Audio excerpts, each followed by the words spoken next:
오늘 본문은 예수님이 십자가를 지시기 전 제자들의 배신을 미리 예언하신 내용입니다. 예언대로 잠시 뒤에 베드로와 제자들은 그들의 스승을 배반하게 됩니다. 예수님은 이러한 인생의 연약함을 미리 하시고 제자들에게 틈틈이 말씀해 오셨습니다. 너희는 상한 갈대이다. 해가 뜨면 사라지는 안개와 같다. 너희의 머리카락 한 가닥 희거나 검게 못하는 무력자이다. 그러니 너희의 연약함을 인정하고 함부로 맹세하거나 서원하지 말라는 것이죠. 그럼에도 베드로는 오늘 자신의 의지를 과신하고 예수님께 당당히 맹세합니다. 33절 말씀 잘 아시는 말씀이죠. 우리 함께 한 번 더 읽어보겠습니다. 시작. 베드로가 대답하여 이르되 모두 주를 버릴지라도 나는 결코 버리지 않겠나이다. 저는 이 시점에 베드로의 고백은 진심이었다고 봅니다. 진짜로 예수님을 안 버리고 싶었겠죠. 그리고 이 속으로는 예수님이 말은 이렇게 하셔도 결국에는 이 잡혀가지 않으실 것이란 확신이 있었다고 봅니다. 3년간 예수님을 따라다녀 보니까 안진뱅이가 일어나고 이 죽은 자도 살아나고 장난이 아니거든요. 이대로 가면 예수님은 유대인의 왕이 되는 것이고 우리는 그 아래서 한 자리씩 하겠다라는 굳은 믿음이 있었습니다. 그런데 이 단호한 맹세를 하고 나서 예수님이 겟세마네의 기도를 들으신 후에 반항 한번 못 해보고 바로 잡혀가시거든요. 이 황당한 것이죠. 그래서 이 베드로가 유대 지도자들이 보낸 무리들을 어떻게든 막아보려고 칼을 들고 막 설치니까 예수님이 그 칼을 칼집에 꽂으라 말씀하시면서 그 이유를 설명하십니다. 베드로야, 내가 지금 12군단의 천사들을 보낼 수도 있지만 하지 않는 것은 구약 선지자들의 예언이 이루어져야 되기 때문이다. 이 베드로가 속으로 생각하는 거죠. 야, 이거 큰일 났다. 한 자리는커녕 괜히 예수님한테 줄을 잘못 섰다가 내 모든 출세길이 막히겠구나. 계산이 딱 서게 된 겁니다. 사랑하는 여러분, 우리도 예수님을 따라가다 보면 때로 출세길이 막힐 수도 있는데요. 바라기는 우리는 그때에 예수님을 선택하실 수 있기를 바랍니다. 어쩌면 예수님을 내 삶의 주인으로 모신 순간부터 우리 삶의 목표는 더 이상 출세와 성공이 될 수 없는 거죠. 오히려 세상에서 밟히는 소금이 되겠다. 이름도 없이 빛도 없이 그렇게 낮은 곳에서 어려운 이웃들의 발을 닦아주겠다. 얼마나 자유합니까? 세상을 이기는 길은 매우 간단합니다. 세상을 무시해 버리는 거죠. 세상에서는 무명한 자가 되고 하나님 나라에서는 유명한 자가 되겠다. 인간이 이룬 업적들이 대단해 보여져요. 가까이 가보면 결코 대단하지 않습니다. 이 대한민국의 지성 이어령 교수라고 얼마 전에 돌아가셨죠. 이분이 세상적으로는 참 대단한 분이 아닙니까? 얼마나 똑똑하신지 20대에 이 서울대 교수를 하시고 서울대 졸업이 아닙니다. 20대에 서울대 교수를 하고요. 이 40대에 대한민국 초대 문체부 장관을 하고 이 쓰는 책마다 베스트셀러가 됩니다. 이 딸도 얼마나 잘 나가는지 미국에서 유학하고 이른 나이에 이 LA에서 검사 생활을 합니다. 여기까지는 참 좋았는데 이 딸에게 갑자기 시련이 닥칩니다. 유명 정치인과 결혼했다가 이혼하게 되고요.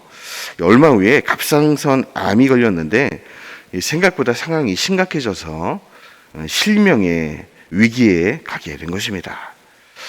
이효령 씨가 누군가에게 아쉬운 부탁 한번 해본 적이 없는 분이었고 철저한 무신론자였는데 이 딸의 실명의 위기 앞에서 완전히 무너져 내립니다.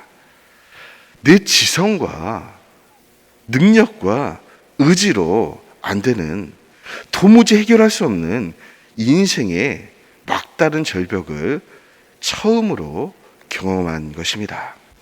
이분이 이때서야 이 교회를 나가시게 되고 전능자 앞에서 무릎을 꿇고 기도합니다. 하나님, 제가 다른 것 아무것도 구하지 않고 이 시간 제 딸이 그냥 앞을 볼 수만 있게 해주시면 이 제 남은 인생을 하나님 앞에 바치겠습니다. 이 기도를 하죠. 감사하게도 이 기도를 하나님이 들으셨고 딸의 눈이 회복이 됩니다. 후에 이 딸이었던 이민아 씨도 이 목사가 되어 열심히 복음을 전하다가 결국 세상을 먼저 떠납니다. 이효령 교수는 이 하나님과의 약속을 지키고 그 후에 인생 10년을 이 간증과 강연, 이 출판을 통해 하나님의 실존을 전하시다가 얼마 전에 자신을 예수 믿게 한 딸을 따라 하나님 나라로 돌아가셨습니다. 그렇습니다. 하나님이 찾으시는 사람은 언제나 연약한 사람입니다. 연약하지 않으면 연약하게 만드신 후에 사용하십니다. 우리 중에 연약한 분이 계십니까? 기뻐하시기 바랍니다. 내가 연약한 사람이기 때문에 예수님이 내 곁에 계실 수 있습니다. 이 세상은 늘 강자를 찾습니다. 경쟁에서 이기는 자들을 찾습니다. 문제는 더 큰 강자가 나타나면 가차없이 버려버립니다. 그것이 마귀가 통치하는 세상의 논리죠. 그러나 우리 하나님의 나라는 다릅니다. 마음이 가난한 자, 애통하는 자, 헐벗은 자, 병든 자, 귀신 들린 자, 세상의 경쟁에서 밀려 소외된 자들을 모아서 교회를 이루시고 그 약해 보이는 교회를 통해 자신의 강함을 드러내십니다. 어떤 사람들은 질문합니다. 가룟 유다도 배신했고 나머지 제자들도 결국 예수님을 배신했다. 배신한 시기만 조금 다를 뿐이지 오늘 본문에서처럼 상황은 똑같은데 왜 유다는 자살한 후에 정죄를 받고 다른 제자들은 용서하시고 받아주신 것입니까? 오늘 본문에서 이 둘의 운명을 가르게 된 결정적인 차이를 하나 발견하게 되는데요. 우리 마지막으로 32절 말씀을 한번 다 같이 읽어보겠습니다. 시작. 그러나 내가 살아난 후에 너희보다 먼저 갈릴리로 가리라. 이 말씀의 의미가 무엇이냐면 이렇습니다. 내가 이제 곧 십자가에서 죽고 부활할 텐데 부활 후에 갈릴리로 가서 너희들을 기다리겠다. 배신한 너희들을 용서하고 받아주겠다. 너희들을 처음 부른 곳, 너희들과의 추억이 서린 곳, 너희들과 첫사랑을 나눴던 갈릴리에서 만나자. 나를 배신한 예루살렘에서 만나면 너희가 부담스럽지 않겠느냐?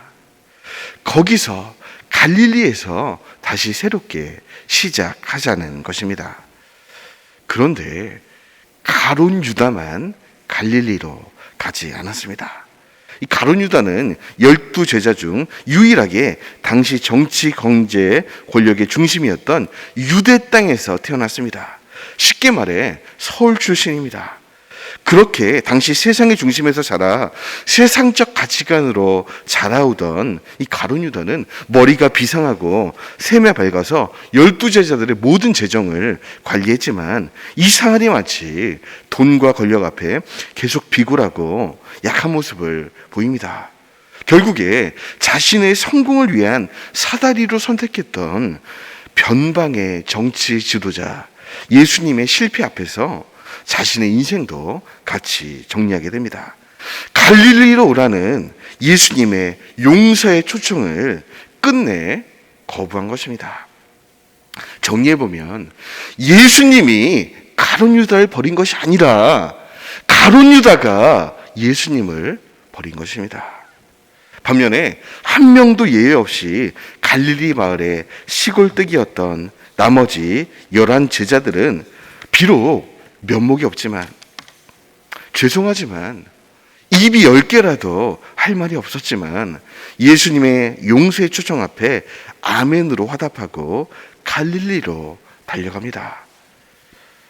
갈릴리 땅에서 11 제자들을 품에 안으시고 예수님은 비로소 이들을 통해 세계 선교를 시작하십니다. 너희는 모든 민족으로 가서 제자를 삼으라. 말씀을 정리하겠습니다. 그렇다면 우리도 이 사순절 기간 매일매일 갈릴리로 갑시다. 예수님이 나를 처음 부르셨던 그 장소, 예수님과 첫사랑을 나눴던 그 갈릴리, 그곳에서 여전히 우리를 기다리고 계신 예수님을 만납시다. 그리고 전해줍시다. 예수님이 지금도 갈릴리에서 당신을 기다리고 있다고.